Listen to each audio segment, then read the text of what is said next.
சிஐடியினுடைய 56வது தினம், அது உருவாக்கப்பட்டு 56 ஆண்டுகள் முடிந்துவிட்டது.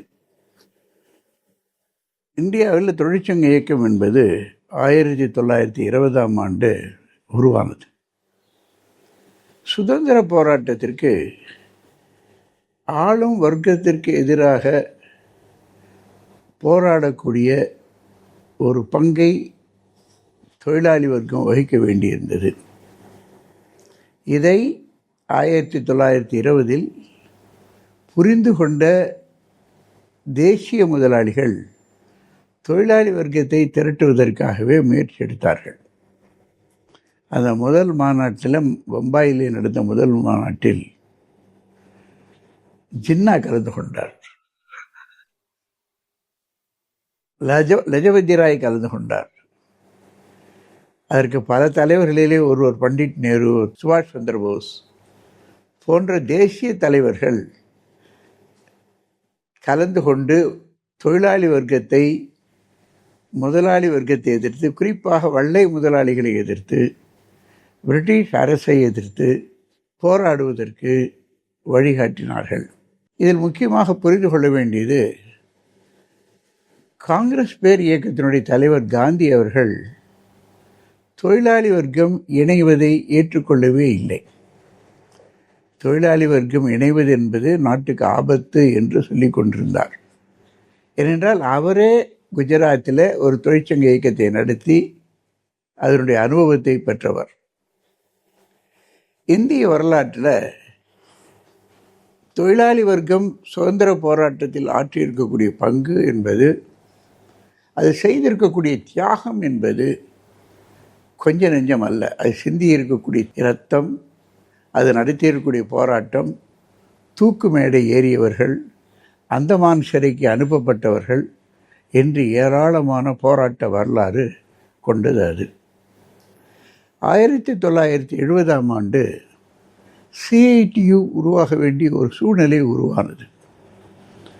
அதற்கு காரணம், அன்றிருந்த ஏஐடிசி தலைமை, ஐஎன்டியூசி தலைமை, இதர தொழிற்சங்கங்கள் கிட்டத்தட்ட ஆளும் வர்க்கத்துக்கு இணைந்து செல்லக்கூடிய ஒரு நிலை இருந்தது. அது தொழிலாளி வர்க்கத்தினுடைய போராட்டத்தை மழுங்கடிக்கக்கூடிய ஒரு சூழ்நிலை உருவாகிற பொழுது சிஐடியு உருவாக வேண்டிய அவசியம் ஏற்பட்டது.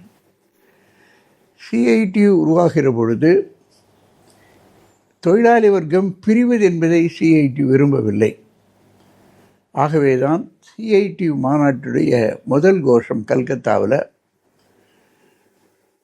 தொடர் பிடி ரணதேவே தலைமை, பி ராமமூர்த்தி பொதுச் செயலாளர், அன்று முதல் கோஷம் என்பதே ஒன்றுபடு போராடு என்பதுதான். கருத்தாலும் கருத்தாலும் இணைந்து அனைவரும் ஒன்று சேர்ந்து போராடினால்தான் இந்த நாட்டில் இருக்கக்கூடிய சுரண்டல் வர்க்கத்தை எதிர்த்து போராட முடியும்.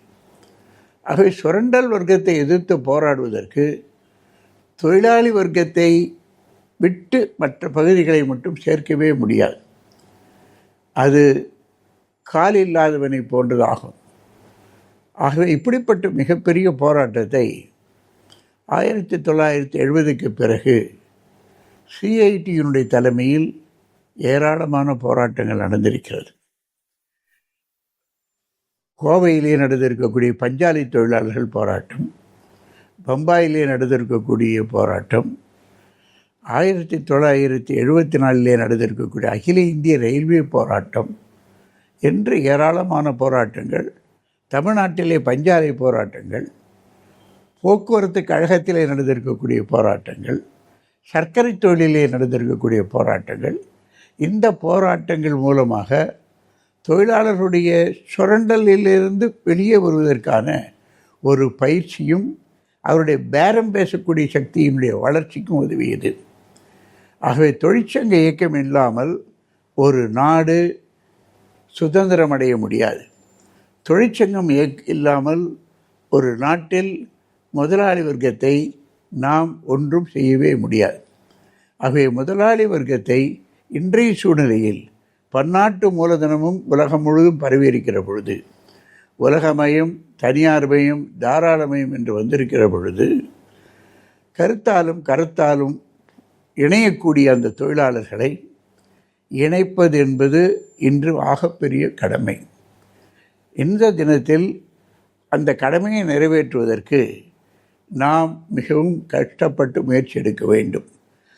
கடந்த காலத்தில் செய்த தியாகங்கள், கொடுத்த உயிர் பலிகள் கொஞ்சம் கூட வீண் போகாது. மீண்டும் தொழிலாளி வர்க்கம் புத்துணர்ச்சி பெற்று இந்த புதிய சூழ்நிலைக்கு ஏற்றாற்போல் தன்னை புதுப்பித்து கொண்டு வேகமாக வளரக்கூடிய இந்த காலம் இது. அது வெற்றி பெறும். இந்தியாவிலே ஒரு சமூக மாற்றத்தை கொண்டு வருவதற்கு ஜாதிய மத வேறுபாடுகளை கலந்து ஒன்றுபடுத்துவது என்பது தொழிலாளி வர்க்கம்தானே தவிர வேறு எந்த வர்க்கத்தாலும் அது முடியாது. ஆகவேதான் இந்த பணியை இன்று மீண்டும் நினைவு கூர்ந்து தமிழக மக்களை மார்க்சிய கம்யூனிஸ்ட் இயக்கம் வந்து இணையுமாறு கருத்தாலும் கருத்தாலும் இணைந்தவர்கள் ஒன்று சேர வேண்டும் என்றும், கூலி உயர்வுக்காக, சம்பள உயர்வுக்காக, இதர சலுகைகளுக்காக மட்டுமல்லாமல் ஒரு புதிய அரசை, தொழிலாளி வர்க்கத்தின் தலைமையில் உருவாக்கக்கூடிய அரசை உருவாக்க வேண்டும் என்று நான் வேண்டுகோள் விடுக்கின்றேன். அது நிச்சயமாக வெற்றி பெறும் என்கிற நம்பிக்கை காலத்தினுடைய கட்டாயம் என்பதை கூறி விடைபெறுகிறேன். நன்றி, வணக்கம்.